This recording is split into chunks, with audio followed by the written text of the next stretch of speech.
You ever feel like you've been reduced to just one thing, judged by a single trait, while the rest of you just gets ignored? Well, today we're diving into a really harmful myth that does exactly that to half the world's population, the idea that women exist mainly for their sexuality. We're going to break down why this is so damaging and celebrate what it means to see women in their full, complex humanity. To really get how deep this myth runs, let's start with a truly revolutionary idea from the philosopher Simone de Beauvoir. She wrote, "One is not born, but rather becomes a woman." Now, that single sentence, it challenges pretty much everything we think we know about gender. We're going to unpack what she meant by becoming, but first, we've got to understand the problem she was trying to solve.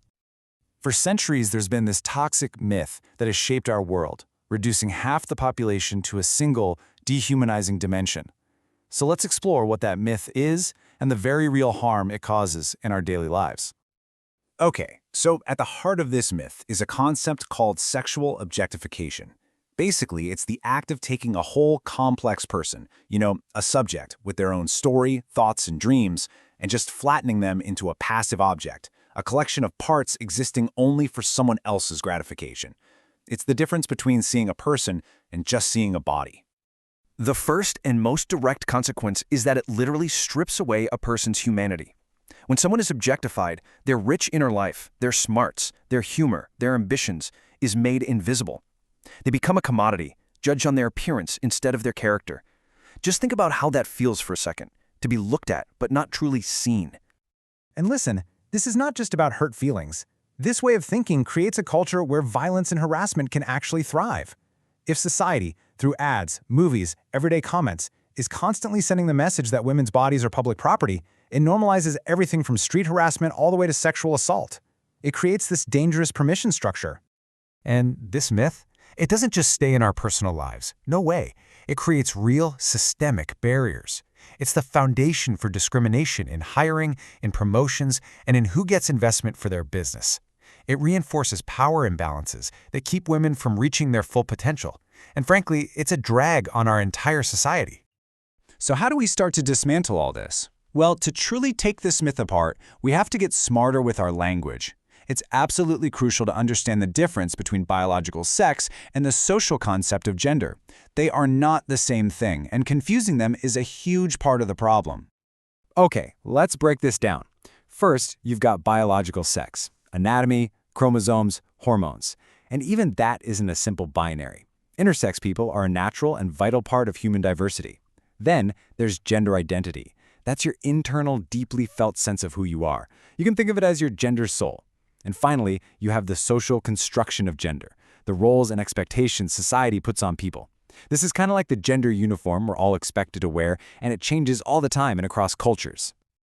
So, here's the really crucial point. A person's internal identity is who they know they are inside. Their external expression is how they choose to show that to the world. For instance, someone might identify as a woman and express that through their clothing and hairstyle. But neither of those things exist to make them a sexual object. They're expressions of self. Now, let's circle back to that powerful quote we started with, because it offers a truly revolutionary way to think about identity itself, and it just pulls all these threads together beautifully. Here it is again. De Beauvoir's core argument was that womanhood isn't some fixed biological destiny you're born with. It's a social position that people are pushed into, and a personal identity that they grow into over time through their experiences. In other words, you learn how to be a woman in your particular society. So what does becoming really mean? It means recognizing that the role of woman is shaped by cultural expectations, not by biology. It means acknowledging that, for so much of history, women were denied their own agency and were defined only in relation to men, as someone's wife or mother or daughter. And it means understanding that our identities are always in flux. They're not set in stone. De Beauvoir's idea was revolutionary, for sure. But over a century earlier, the abolitionist and former slave Sojourner Truth asked a powerful question that added another critical layer. Her famous speech, "Ain't I a Woman?" forces us to ask, which women are we even talking about when we talk about womanhood? And this gets us to the concept of intersectionality, a term coined by the scholar Kimberly Crenshaw. It means we just can't talk about a single, universal woman's experience. The experience of being a woman is profoundly shaped by race, by class, sexuality, and ability. So, for example, a black queer woman faces a unique set of challenges that a white straight woman doesn't. All these identities intersect and create totally unique experiences of the world. All right, so now that we've broken down the myth and its foundations, let's pivot to the really inspiring alternative. What does it actually look like to celebrate women in their full and complete humanity? It means seeing women as they truly are. Brilliant scientists, groundbreaking artists, courageous leaders, tireless activists, and just so much more. It means recognizing their infinite contributions to every single field of human endeavor, often in the face of incredible barriers.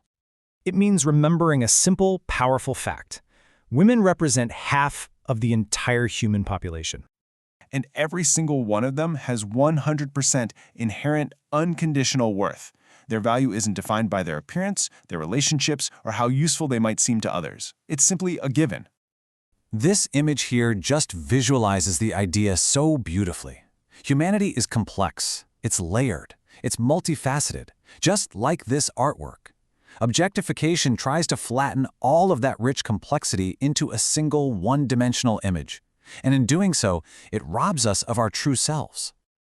So why does making this shift matter to you? This isn't just some abstract philosophical exercise. It's an ethical imperative with real-world consequences for every single one of us. As you can see here, this matters for three really big reasons. First, it's about basic human dignity and autonomy. Everyone deserves control over their own body and life, period. Second, it's about building a better world. Societies with greater gender equality are more prosperous, they're healthier, and they're safer for everyone. And finally, and this is so crucial, rejecting objectification is a fundamental step toward ending gender-based violence. So the takeaway here is pretty clear, and it's really a call to action for all of us. The path forward requires us to actively reject these reductive stereotypes wherever we see them, in the media we consume, in our conversations, even in our own assumptions. We have to consciously choose to celebrate diversity and embrace the beautiful complexity of every single human being. And this brings us to a final, crucial question I want to leave you with. Objectification makes a person a passive object in someone else's story. The challenge for all of us is to create a world where every single person is recognized as the active hero of their own story. So what's one thing you can do today to help build that world?